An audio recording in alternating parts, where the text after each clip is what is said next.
Hello दोस्तों, नमस्कार। स्वागत है एक बार फिर से आप सभी का अपने प्रिय चैनल पर। दोस्तों आपको बता दें जो अभी की सबसे बड़ी खबर आ रही है, जहां पर आखिर फारूक अब्दुल्ला ने क्यों कही ये बात कि कश्मीरी नहीं मानेंगे खुद को भारत का हिस्सा। जी हाँ दोस्तों, बताएंगे एक बार फिर फारूक अब्दुल्ला ने भारत को लेकर विवादित बयान दिया है दोस्तों। और साथ ही साथ आपको बताएंगे जहाँ सिक्किम में चीन की सीमा के पास खाई में गिरी बस जिसमें सेना के 16 जवान हुए शहीद। जी हाँ, और साथ ही साथ बताएंगे आपको जहाँ जिसके बाद राष्ट्रपति मुर्मू जी और प्रधानमंत्री मोदी जी ने भी हादसे पर जताया दुख। और साथ ही दोस्तों बताएंगे जहां मालदीव में भारतीय उच्चायोग पर हमले की साजिश रच रहे यामीन समर्थक क्या कहीं चीन की इसमें शह तो नहीं। बताएंगे, करेंगे इस बात का भी खुलासा। साथ ही आपको बताएंगे दोस्तों जहां पर मोदी सरकार का बहुत बड़ा फैसला, केंद्र सरकार ने मुफ्त राशन योजना को 1 साल के लिए और बढ़ा दिया है। खजाने पर पड़ेगा इतने लाख करोड़ का भार, लेकिन मिलेगी हर जरूरतमंद भारतीयों को इसका लाभ। जी हाँ दोस्तों, बताएंगे क्या है बड़ी खबरें। पेंशन को लेकर भी दोस्तों तो हर तरह की जानकारी आपको भी बताने वाले हैं, तो आराम से बने रहेगा वीडियो के अंत तक। और अभी खबरों में आगे बढ़ने से पहले हमेशा की तरह अपने देश भारत और भारतीय प्रधानमंत्री नरेंद्र मोदी जी और भारतीय सेनाओं का दिल से समर्थन करते हैं, तो इस वीडियो का भी कर दीजिए लाइक, चैनल को कर दीजिए सब्सक्राइब, बेल आइकन दबाइए, साथ ही कमेंट बॉक्स में लिख दीजिएगा जय हिंद। जी हाँ दोस्तों, तो चलते हैं पहली और सबसे बड़ी खबर की तरफ, जहां कश्मीरी नहीं मानेंगे खुद को भारत का हिस्सा। आखिर फारूक अब्दुल्ला ने क्यों कही ये बात, बता दें। जम्मू कश्मीर के पूर्व मुख्यमंत्री और नेशनल कॉन्फ्रेंस प्रमुख फारूक अब्दुल्ला ने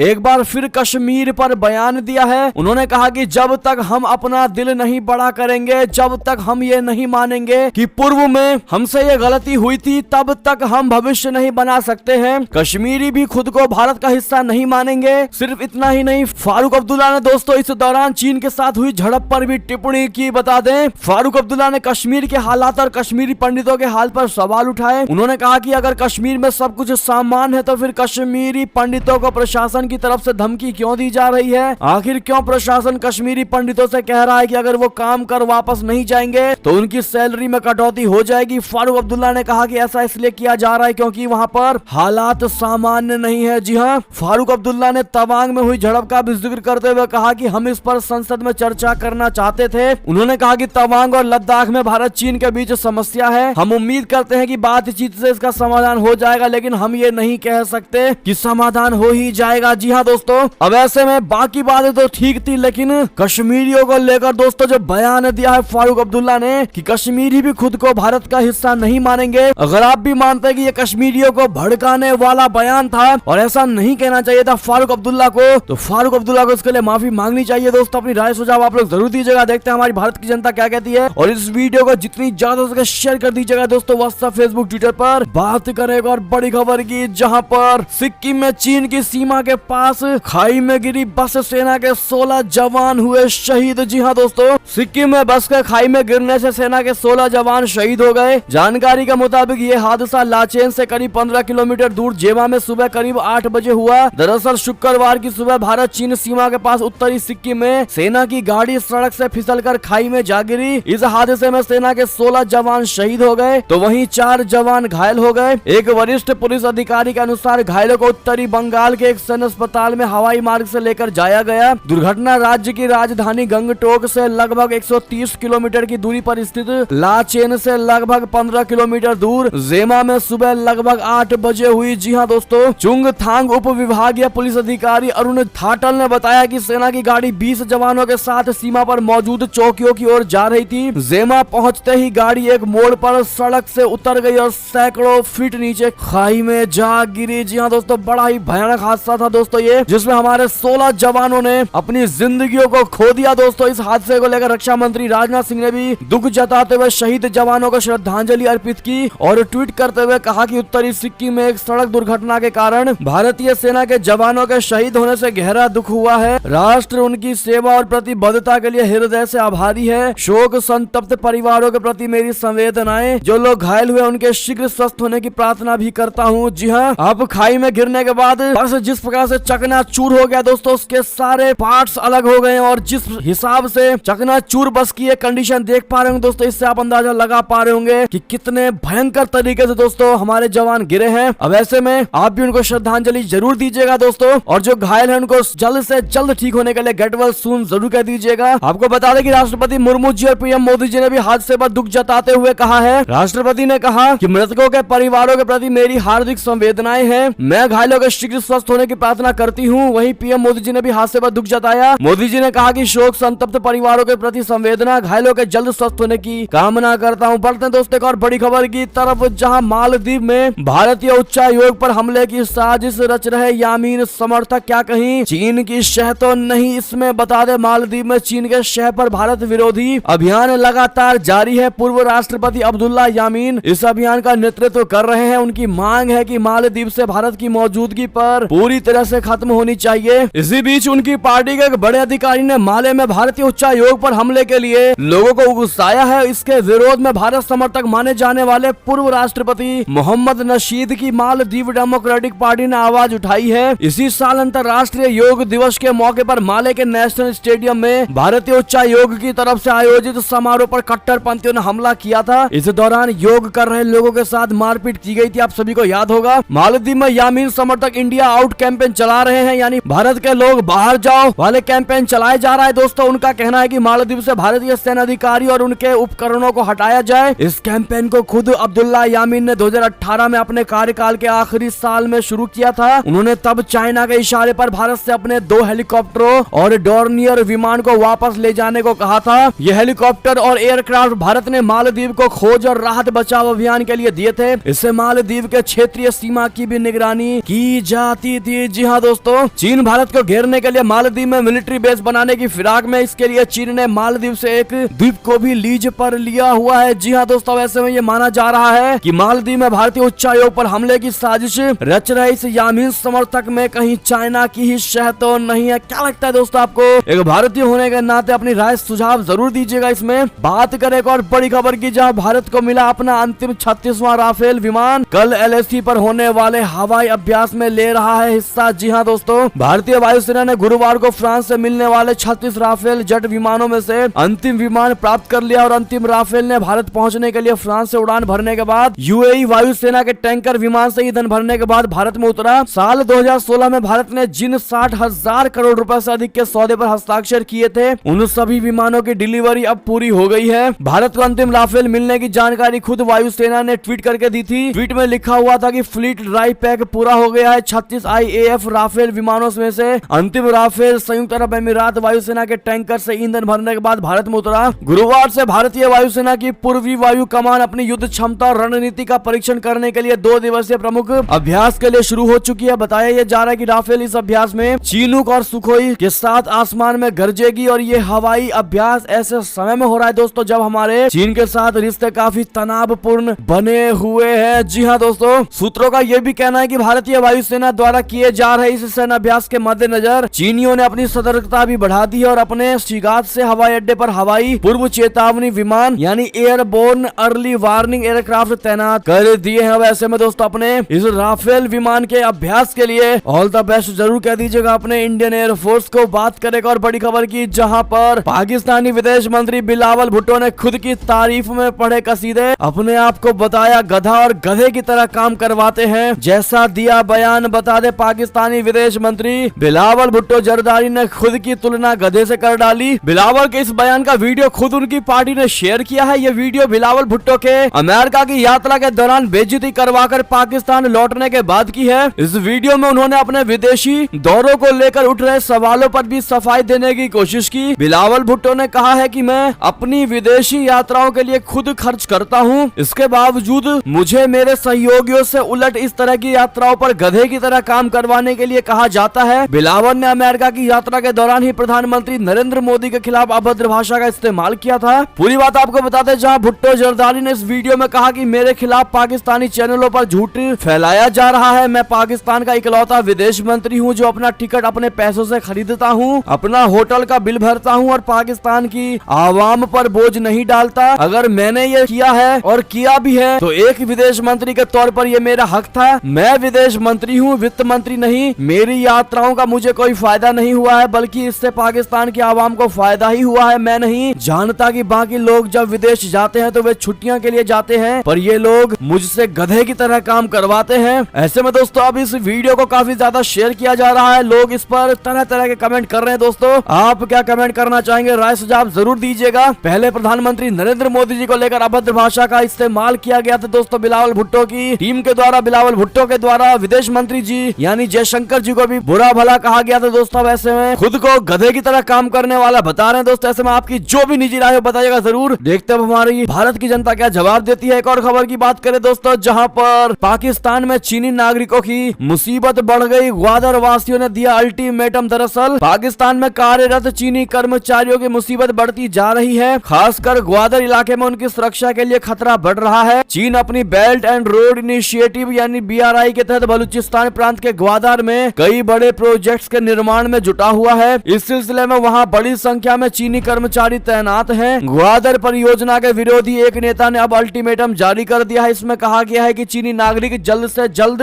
ग्वादर इलाके से चले जाएं। ग्वादर में 50 दिन से भी अधिक समय एक धरना चल रहा है। इसका नेतृत्व हक दो तरीक नाम का संगठन कर रहा है दोस्तों। इस संगठन के नेता मौलाना हिदायत उर रहमान ने अल्टीमेटम जारी कर दिया है। हक दो तहरीक वहां बन रहे ग्वादर ईस्ट बे एक्सप्रेस वे के साथ साथ ग्वादर अंतरराष्ट्रीय हवाई अड्डे के निर्माण का भी विरोध कर रही है। जी हाँ दोस्तों, बात करें एक और खबर की, जहां भारत को ईरान ने दिया बहुत बड़ा ऑफर, चीन को होगी बड़ी दिक्कत। जी हाँ, ईरान ने भारत को भी चीन की तरह स्ट्रेटेजिक डील ऑफर की है। इस डील के तहत चीन ने भारत को तेल की आपूर्ति करने की इच्छा दोहराई है। ईरान ने भारत को आश्वासन दिया है कि वो रशिया यूक्रेन युद्ध के कारण उत्पन्न हुए ऊर्जा संकटों के बीच भारत की ऊर्जा जरूरतों को पूरा करने में वो मदद करेगा। भारत के लिए ये ऑफर इसलिए भी मायने रखता है क्योंकि अमेरिकी प्रतिबंध लगने से पहले तक ईरान भारत के लिए प्रमुख तेल निर्यातक देश था। जी हाँ दोस्तों, इस डील के बारे में जानकारी रखने वाले लोगों ने लाइव मिनट को बताया कि अमेरिकी प्रतिबंध से प्रभावित ईरान ऊर्जा और बुनियादी ढांचा क्षेत्रों में निवेश आकर्षित करने की कोशिश कर रहा है। इसी मकसद से ईरान ने 2021 में चीन के साथ हुए रणनीतिक सहयोग की तर्ज पर भारत को भी इस तरह की डील ऑफर की है। जी हाँ दोस्तों, ईरान ने स्ट्रेटेजिक डील के तहत भारत से निवेश करने और अपने ऊर्जा बुनियादी ढांचे को विकसित करने की पेशकश की है। पिछले महीने दिल्ली दौरे पर आए ईरान के उप विदेश मंत्री अली बघेरी कानी ने विशेषज्ञों से बातचीत के दौरान इस प्रस्ताव की पुष्टि की थी। बढ़ते हैं एक और खबर की तरफ दोस्तों, जहां पर जिसका दुनिया 300 दिन से कर रही थी इंतजार, पुतिन ने कर दिया वो बड़ा ऐलान है। जी हाँ दोस्तों, रशिया और यूक्रेन के बीच पिछले 10 महीने से युद्ध चल रहा है। यूक्रेन के राष्ट्रपति वोलोडिमिर जेलेंस्की अभी अमेरिकी दौरे पर हैं। इसी बीच रशिया के राष्ट्रपति व्लादिमीर पुतिन ने बहुत बड़ा बयान दिया है। उन्होंने कहा है कि रशिया यूक्रेन के साथ कूटनीतिक तरीके से युद्ध खत्म करना चाहता है। पुतिन ने कहा, हमारा लक्ष्य सैन्य संघर्ष का चक्का घुमाना नहीं है, बल्कि इसके उलट इस युद्ध को समाप्त करना है। हर कोशिश कर रहे हैं और करते रहेंगे। हम इसे खत्म करने की कोशिश करेंगे और निश्चित रूप से ये जितनी जल्दी होगा उतना बेहतर है। यूक्रेनी राष्ट्रपति वोलोडिमिर जेलेंस्की की अमेरिकी दौरे के एक दिन बाद पुतिन ने कहा कि मैंने कई बार कहा है कि दुश्मनी बढ़ने से नुकसान होता है। रशिया ने कहा है कि वो बातचीत के लिए तैयार है, जबकि अमेरिका और उसके सहयोगियों का मानना है कि 10 महीने से जारी युद्ध में लगातार मिल रही हार के बीच रशिया और समय चाहता है। रशिया ने कहा है कि यूक्रेन बातचीत के लिए तैयार नहीं है। जी हाँ दोस्तों, साथ ही साथ एक और बड़ी खबर की बात करें, जहां साउथ चाइना सी में चालबाजी दिखा रहा था ड्रैगन, खुल गई पोल तो बैक फुट पर आया। जी हाँ, चीन की चालबाजी से पूरी दुनिया वाकिफ है। इसी वजह से पाकिस्तान ही जैसे चंद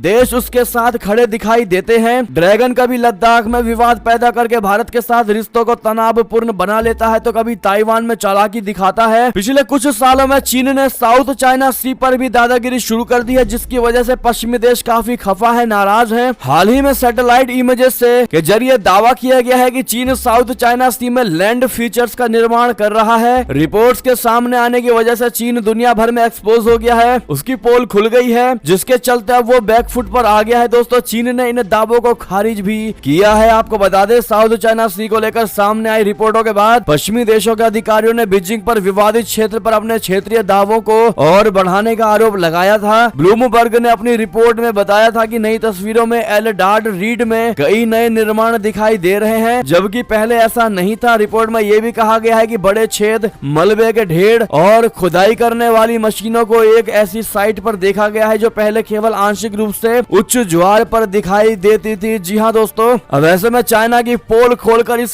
रिपोर्ट ने रख दी है। दोस्तों, अब आप क्या कहना चाहेंगे ऐसे में बताइएगा जरूर, क्योंकि चीन की विस्तारवादी नीति कम नहीं होने वाली दोस्तों, और वो लगातार अपनी आदतों को फॉलो कर रहा है। अब ऐसे में भारत या कोई भी भी देश दोस्तों क्या कदम उठाए कि चाइना की विस्तारवादी नीति एकदम घटित वाली नीति हो जाए दोस्तों, बताइएगा जरूर। बात करेगा और बड़ी खबर की, जहां चीन के साथ सीमा पर बढ़ते तनाव के बीच भारत अमेरिका के रक्षा प्रमुखों ने वैश्विक सुरक्षा मुद्दे पर की चर्चा। बता दें, भारत अमेरिका संबंधों को प्रगाढ़ करने के मकसद से दोनों देशों के रक्षा प्रमुखों ने क्षेत्रीय एवं वैश्विक सुरक्षा माहौल के बारे में अपने आकलन साझा किए और द्विपक्षीय सहयोग एवं सूचना के आदान प्रदान को गहरा करने के तरीकों पर चर्चाएं की। सीमा पर भारत और चीन के मध्य बढ़ते तनाव के बीच अमेरिका के joint chief of staff general mark Miley और उनके भारतीय समकक्ष भारतीय रक्षा बल के जनरल अनिल चौहान के बीच ये बैठक हुई। जॉइंट स्टाफ के उप प्रवक्ता जोसेफ और होलस्टीड ने बुधवार को बैठक का विवरण देते हुए कहा, दोनों सैन्य नेताओं ने क्षेत्रीय एवं वैश्विक सुरक्षा माहौल के आकलन साझा किए और द्विपक्षीय सैन्य संबंधों और सूचना के आदान प्रदान को गहरा करने के तरीकों पर चर्चाएं की। होलस्टीड ने कहा, भारत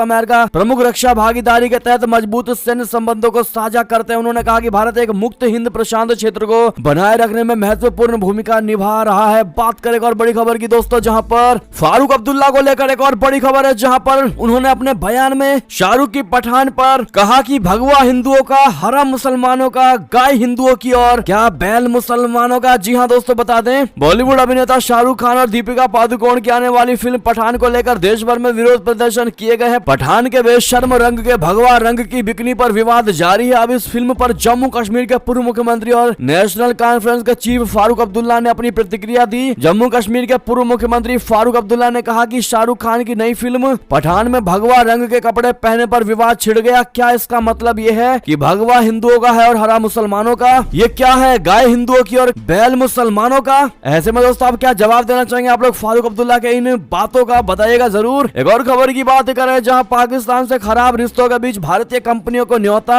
आखिर क्या है तालिबान के इरादे, बता दें महिलाओं पर बेतहाशा पाबंदी और अफगानिस्तान को बारूद के ढेर पर रखने वाली तालिबान हुकूमत अब दुनिया के सामने विकास परियोजनाओं का ढोल पीट रहा है। खामा प्रेस की रिपोर्ट के अनुसार तालिबान ने अधूरी परियोजनाओं को पूरा करने के लिए देश में भारत की राजनयिक उपस्थिति मांगी है। साथ ही भारतीय कंपनियों को अफगानिस्तान आने का न्योता दिया है। तालिबान ने कहा है कि भारतीय कंपनियों के लिए शांतिपूर्ण कामकाजी माहौल दिया जाएगा, साथ ही भारतीयों की सुरक्षा हमारी जिम्मेदारी होगी। तालिबान के राजनीतिक कार्यालय के प्रमुख सुहेल शाही ने कहा है कि अफगानिस्तान शहरी बुनियादी ढांचे सहित भारतीय निवेश के लिए खुला है और भारतीय कंपनियों के लिए शांतिपूर्ण कामकाजी माहौल का आश्वासन दिया है। उन्होंने जोर देकर कहा है कि भारतीयों की सुरक्षा हमारी जिम्मेदारी है और हम उन्हें आश्वस्त करते हैं। इसके अलावा अफगानिस्तान के विदेश मंत्रालय ने नई दिल्ली द्वारा शुरू की गई अधूरी परियोजनाओं को पूरा करने के लिए देश में भारत की राजनयिक उपस्थिति भी मांगी है। जी हाँ दोस्तों, बात करें और बड़ी खबर की, जहां पर पाकिस्तान की राजधानी तक पहुंचे टीटीपी आतंकी आत्मघाती हमले से मचाई बड़ी तबाही। जी हाँ, पाकिस्तान की राजधानी इस्लामाबाद में शुक्रवार को एक आत्मघाती बम हमले में कम से कम एक पुलिस अधिकारी की मौत हो गई, जबकि 6 अन्य घायल हो गए। सुरक्षा अधिकारियों ने बताया है कि पुलिस की औचक जांच के दौरान सेक्टर 1 के 10/4 में यह हमला हुआ। पुलिस ने कहा कि पुलिस अधिकारी तलाशी ले रहे थे और उन्होंने एक गाड़ी को रोका, जिसके चालक ने विस्फोट कर खुद को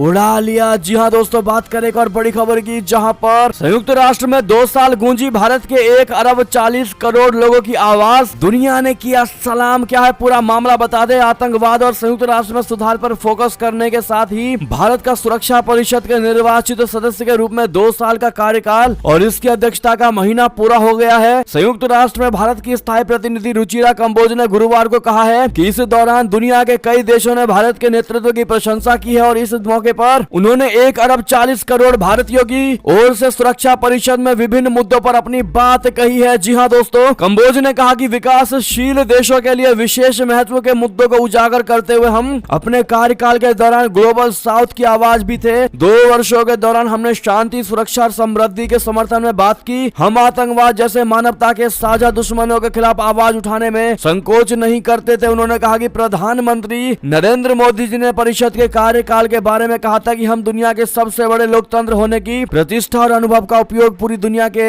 लाभ के लिए करेंगे। जी हाँ दोस्तों, बात करेगा और बड़ी खबर की, जहां पंजाब में इमरान खान को लगा तगड़ा वाला झटका। गवर्नर ने मुख्यमंत्री परवेज इलाही को पद से हटा दिया। जी हाँ, पाकिस्तान के पंजाब प्रांत में विश्वास सहमत हासिल करने के लिए आदेश का पालन न करने पर गवर्नर बाली गुर रहमान की ओर से चौधरी परवेज इलाही को तत्काल प्रभाव से मुख्यमंत्री पद से हटा देने के कारण संवैधानिक संकट खड़ा हो गया है। पीएमएलएन से ताल्लुक रखने वाले गवर्नर ने पाकिस्तानी तहरीक इंसाफ पार्टी के इमरान खान को पंजाब विधानसभा को भंग करने से रोकने के लिए ये कार्रवाई की है। पाकिस्तान के पूर्व प्रधानमंत्री इमरान खान ने अपनी पार्टी के शासन वाले प्रांतों पंजाब और खैबर पख्तूनख्वा की विधानसभाओं को भंग करने की घोषणा की थी। जी हां, उन्होंने ऐसा इसलिए किया था ताकि पाकिस्तान मुस्लिम लीग के नेतृत्व वाले संघीय गठबंधन को मध्यावधि चुनाव कराने के लिए मजबूर किया जा सके। शुक्रवार सुबह गवर्नर ने मुख्यमंत्री इलाही और उनके मंत्रिमंडल को बर्खास्त करने की अधिसूचना जारी कर दी। जी हाँ, साथ ही साथ बात करते हैं एक और बड़ी खबर की, जहां पर एक दिन में 3.5 करोड़ से ज्यादा लोगों को हुआ कोरोना। चीन में तबाही का मंजर, टूटे सभी रिकॉर्ड। बता दें, कोरोना वायरस की नई लहर ने चीन में तांडव ही मचा दिया है। सभी बड़े शहर कोरोना की चपेट में है और लोग अस्पताल में बेड को तरस रहे हैं। अस्पतालों और क्लिनिक्स के बाहर लंबी कतारें भी दिखाई दे रही हैं। चीन सरकार पर हमेशा की तरह आंकड़ों को छिपाने के भी आरोप लगा रहे हैं। सरकार की एक टॉप अथॉरिटी ने ऐसे आंकड़े पेश कर दिए हैं जो कि पूरी दुनिया के लिए डराने वाले हैं। अथॉरिटी ने बताया है कि हो सकता है कि इस हफ्ते एक दिन में 37 मिलियन यानी 3 करोड़ 70 लाख कोरोना से संक्रमित मामले सामने आए हों। दुनिया में यह आंकड़ा एक दिन में सर्वाधिक है, यानी सबसे अधिक है। जी हाँ, ब्लूमबर्ग की रिपोर्ट के अनुसार चीन की कुल जनसंख्या का करीब 28% यानी 248 मिलियन लोग इस महीने 20 तारीख तक कोरोना वायरस से संक्रमित हो चुके हैं। ये आंकड़े चीन के नेशनल हेल्थ कमीशन की बुधवार को की गई बैठक में सामने आए हैं। इस बात की जानकारी बैठक में शामिल हुए लोगों ने दी है। जी हाँ दोस्तों, यानी अगर रोजाना की बात करें तो रोजाना 40 लाख के आंकड़े पीछे छूट गए हैं। जी हाँ दोस्तों, बहुत बड़ी खबर कोरोना को लेकर दोस्तों, कोरोना के विस्फोट को लेकर। अब ऐसे में अपना भारत भी दोस्तों अलर्ट हो गया है। कोरोना पर आ गई है केंद्र सरकार की एडवाइजरी, राज्यों को किया गया है अलर्ट। नए साल के जश्न में जरूर बरते ये सावधानियां। आपको बता दें, केंद्रीय स्वास्थ्य मंत्री मनसुख मंडाविया कोरोना को लेकर बहुत ज्यादा संजीदा दिखाई दे रहे हैं। उन्होंने शुक्रवार को लगातार तीसरे दिन सभी राज्यों के स्वास्थ्य मंत्रियों के साथ वीडियो कॉन्फ्रेंसिंग के जरिए हाई लेवल की मीटिंग की और इस दौरान उन्होंने कोरोना की रोकथाम की तैयारियों को लेकर भी चर्चाएं की। मनसुख मंडाविया ने बैठक में सभी राज्यों और केंद्र शासित प्रदेशों को आने वाले त्योहारों और नए साल के जश्न को ध्यान में रखते हुए test, track, treat and vaccination पर ध्यान देने को कहा। इसके अलावा उन्होंने मास्क पहनने, हाथ साफ रखने और सोशल डिस्टेंसिंग बनाए रखने जैसे कोविड प्रोटोकॉल का पालन करने का निर्देश दिया है। आप ये लेटर भी पढ़ पा रहे होंगे दोस्तों सरकार की तरफ से। एक और खबर की बात करें जहां पर सीएम योगी जी का बड़ा निर्देश, कहा सौहार्दपूर्ण हो क्रिसमस का आयोजन, ना हो धर्मांतरण की घटनाएं। जी हाँ, सीएम योगी आदित्यनाथ जी ने उत्तर प्रदेश में कोरोना वायरस कानून व्यवस्था, विकास कार्यों, सीएम हेल्पलाइन और आईजीआरएस में आई शिकायतों के समाधान को लेकर अधिकारियों के साथ समीक्षा बैठक की और इस दौरान उन्होंने क्रिसमस पर्व को लेकर भी अधिकारियों के साथ चर्चाएं की। उन्होंने अधिकारियों को 2 टूक निर्देश दिया है कि प्रदेश में क्रिसमस का आयोजन सौहार्दपूर्ण माहौल में हो, इसके साथ ही धर्मांतरण की घटनाएं ना होने पाए। जी हाँ दोस्तों, बात करें और बड़ी खबर की, जहां पर केंद्र सरकार ने मुफ्त राशन योजना को 1 साल के लिए और बढ़ा दिया। खजाने पर पड़ेगा इतने लाख करोड़ का भार। लेकिन बता दें, केंद्र की मोदी सरकार ने शुक्रवार को कैबिनेट की बैठक में गरीबों को बहुत बड़ी राहत दे दी है। दरअसल केंद्र सरकार ने प्रधानमंत्री गरीब कल्याण अन्न योजना को 1 साल के लिए और बढ़ा दिया है। अब देश में 80 करोड़ गरीब लोगों को दिसंबर 2023 तक मुफ्त राशन मिलेगा। केंद्रीय मंत्री पीयूष गोयल ने बताया कि इससे सरकार पर 2 लाख करोड़ रुपए का अतिरिक्त बोझ आएगा। केंद्रीय मंत्री अनुराग ठाकुर ने बताया है कि देश में 81 करोड़ लोगों को पीएमजीकेवाई योजना का लाभ मिल रहा है। जी हाँ दोस्तों, बहुत बड़ी खबर और बहुत बड़ा कदम दोस्तों केंद्र की मोदी सरकार की ओर से उठाया गया है। समय अगर आप भी मानते हैं कि गरीबों के भले के लिए ये कदम उठाया गया है और हमारे देश के गरीबों को इससे बहुत ज्यादा राहत मिलेगी दोस्तों, और कोरोना का भी टाइम आ रहा है तो समय अनिश्चित है दोस्तों, कुछ भी होने को हो सकता है। और ऐसे में केंद्र सरकार की तरफ से लिया गया ये फैसला उन गरीबों के लिए बहुत ज्यादा फायदेमंद होने वाला है दोस्तों, जिनको वास्तव में इनकी नीड है। ऐसे में मोदी जी को धन्यवाद आप लोग जरूर कहिएगा दोस्तों। इसी बीच ये थी तक की सारी बड़ी खबरें। आपको हमारी खबर कैसी लगी? आशा करता हूँ दोस्तों बहुत अच्छी लगी होगी, बहुत अच्छी लगी होगी इस वीडियो को। अभी अपने भाई बंधुओं में व्हाट्सएप, फेसबुक, ट्विटर के जरिए पूरे भारत में शेयर करना बिल्कुल मत भूलिएगा। और अभी कर दीजिए इस वीडियो को लाइक, चैनल को कर दीजिए सब्सक्राइब, बेल आइकन दबाइए, साथ ही कमेंट बॉक्स में लिख दीजिएगा जय हिंद जय भारत। तो मिलते हैं आप अगली बड़ी खबर में दोस्तों, तब तक अपना ख्याल रखिएगा। आप सभी का बहुत बहुत धन्यवाद। जय हिंद जय भारत, जय श्री राम, वंदे मातरम, हर हर महादेव।